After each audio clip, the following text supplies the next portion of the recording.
So here's Prusa Mini printing with the Mark 2.5 3D Chameleon. The only difference between the Mark 2.5 and the Mark 3 is the firmware that's on there. So this is still running the old firmware. But I wanted to show you a little something here. I'm using these RepWinders spool winders.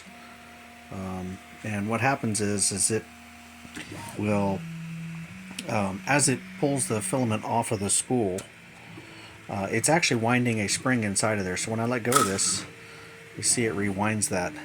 That's a real nice setup there that allows the spool to take up any slack in the filament that you would normally get from rewinding this back out. Now, with that said, with the 3D Chameleon, you're only unloading the filament from here to here. You can see that it's right at that level there. So it's not really that much far. It's not like a lot of printers where it's going to back it out 2 or 3 feet and you have a whole lot to deal with. In this case, we're only backing it out about 10 inches. So let's just watch a color change here. I think it's on red. I don't remember if it's going to go to blue or white next. But we'll stay here and wait till it goes through the blue so you can actually see that running.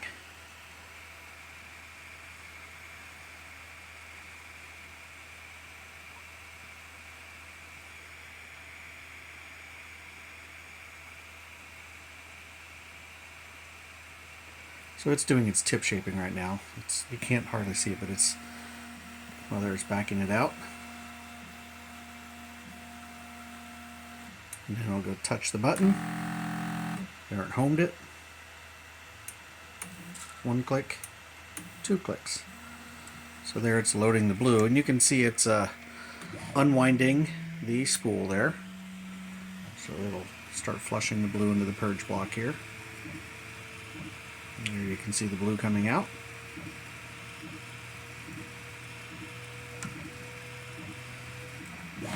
It might do 2 layers here. I can't remember.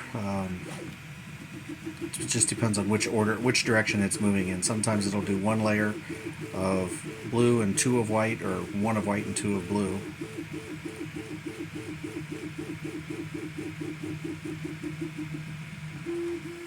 Yeah, 2 of blue.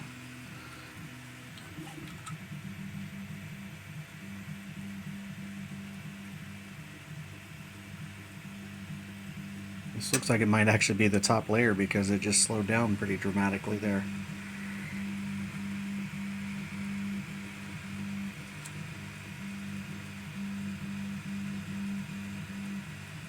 And we'll see when it unwinds here. We'll see as it goes through the tip shaping that it's going to move this back and forth. You can see it extruding a little bit. There's the rewind. So now it's moving and doing the tip shaping.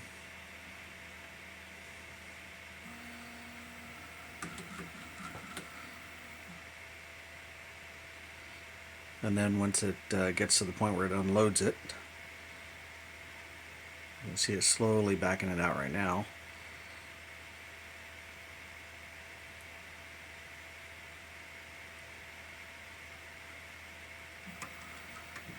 And there you go.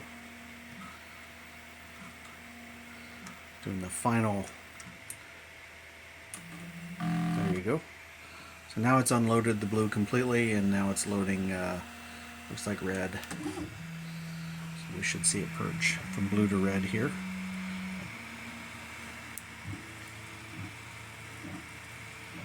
And there it is. Good. So that's a little overview of that, and cool little demo of the RepWinders spool rewinders. I like to use those on all my printers. They work great. See ya.